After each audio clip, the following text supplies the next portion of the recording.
Okay, so I'm the co-worker that encouraged him to post this. Unfortunately, your account has to be 7 days old to post here, so I gifted him an alt I made for a joke about a month ago. This story is about 12 years old. I told it to one of my co-workers yesterday, and he said I should share it to Reddit. Today he again nudged me, so here we are having drinks before the 4-day weekend and my writing is complete. So first time here and hi y'all.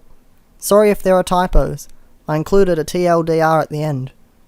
In college, I met the woman who I thought was my one. We dated for about 2 years and had a big-ass wedding after a 10-month engagement. Her family was pretty well-to-do in a small southern town. We were both continuing our educations, and I was also working to support us. I was pursuing a master's in engineering, while she was finishing her doctorate in anthropology. Over the summer, an opportunity came up for her to make some extra money, going as an aide on a religious studies trip to Jamaica. I didn't hesitate when she asked me about it. I mean, she was going to get to visit Jamaica and get paid for it. I saw no downside other than missing her being at home for 6 weeks. Little did I know at the time, but she had been fucking the professor. He had hung out with us, smoked my weed and drank my fucking beer. I considered him a friend, who had arranged the trip for a couple of months, and it was a getaway for them to bang all over the island. I, clueless and happy, went about the weeks while she was gone taking extra shifts, so I could match what she made in our account and surprise her. What a dipshit, right? One of the students from the trip actually sought me out to clue me in. I didn't believe him until I started looking for evidence on my own. I broke down and checked her texts while she was sleeping, and nothing was there. There were a few VMs, so I started to listen, and there it was, a message from that giant asshole saying how exciting it was that I almost caught them.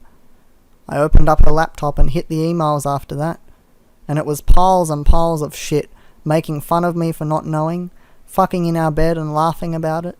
There was so much and I was so heartbroken. Still too hurt to take any action. I was lost. I had no idea what to do, so I sat on it for a couple of weeks and acted as normally as I could. I noticed everything now. I felt so stupid for not seeing it before. So many signs. One stuck out in particular. I noticed that our stash of homemade weed lube, if you've never tried it, I highly recommend giving it a go, was going down even though we weren't having sex. It was obvious they were also using the fruits of my labour to get off more effectively. This really pissed me off. Like, unreasonably so. Hulk fucking mad. It finally all hit me. I was a goddamn joke to these assholes, and they were using the lube I made and fucking in my bed. I didn't hurt anymore. I just wanted to make them hurt. So while she was studying at the library, I made a new batch of lube. I put enough weed in it for it to smell like normal, but I also added some poison ivy from our backyard to the mixture, and after refilling the spray bottle we used for application, I waited.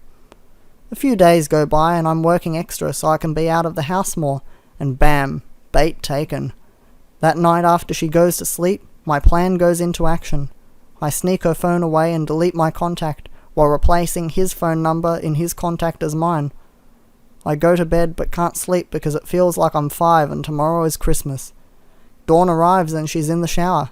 I get a text. I'm super itchy, are you okay? Now, Lord, now is my time. Look, I thought it had cleared up, but I guess I had a flare-up. I'm sorry, but I've got herpes, and I guess you do too now. I heard this bitch squeak in the shower. I'm covering my mouth, damn near losing it. I went on to tell her that it was time to end things now. A new semester was about to start, and I kind of have a little crush on another TA. I wanted her mad. This is a woman that never got told no growing up, and never had to deal with rejection, let alone from a balding dude in his 50s with herpes. When she got out of the shower, it was obvious she had been crying, but I could see the anger in her eyes. I could see how uncomfortable she was squirming at the table, drinking coffee and mulling the situation over. Another little nudge is what she needed. The reply she got to her pages and pages of anger and sadness was, "Thanks for the good times, but can you keep this a secret between us? I don't want to ruin my chances with anyone else." She's flush with anger now, just seething. She gathered her keys and headed out the door without even saying goodbye. I knew where she was going. I booted up her laptop and set it to reformat, deleting her dissertation and any notes pertaining to it before following her to campus. I parked a few lots over and rush over to his office where I find her screaming at him for giving her herpes. There's lots of people there. Professors, aides, students and other faculty. I'm dying. He is beyond embarrassed and confused as fuck. She is ugly crying in front of her peers. I'm in heaven. I didn't even care that people were going to think I had herpes too. The fallout was apocalyptic in their department. He lost his job due to code of conduct at the university. We got divorced the following year. State law was we had to be separated for 1 full year before being granted a divorce. I got to keep most of the assets, primarily savings, but not a ton, but I worked for it. She never finished her doctorate and went on to be a perpetually pregnant housewife that sells herbal life on Facebook, and he teaches high school now. It took a few years for it all to unfold, but watching it was glorious. I lie about having my university degree, and it got me a great job. I went to an Ivy League university in Ontario, Canada, right after high school. My marks weren't great, but they were good enough to squeeze me in. I spent most of my time in university partying rather than studying, but still managed to pass all of my first year classes. In my second year, I skipped a lot of classes and was very lazy with the coursework. My marks were terrible, and I failed a couple of my courses. In my third year, about halfway through, I dropped out and got a job landscaping. I did that for a year when I realized it really sucked. And I began to regret not trying harder while I was in school. I figured I would apply to jobs that would normally require the degree that I would have gotten. I had spent a few years in school. It was easy enough to make the timeline on my resume make sense, and although I dropped out, I had a decent knowledge of the area. The field I was attempting to enter is difficult to start out, and it took a few months of sending applications to get an interview. The company I got an interview with, my now current employer, is an internationally recognized name in the energy sector. I was extremely surprised to get my interview.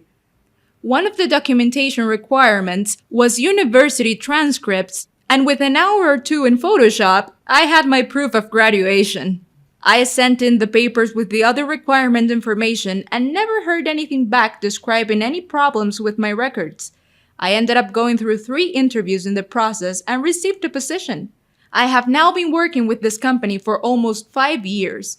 They provided all the necessary job training, and nobody has ever questioned my education.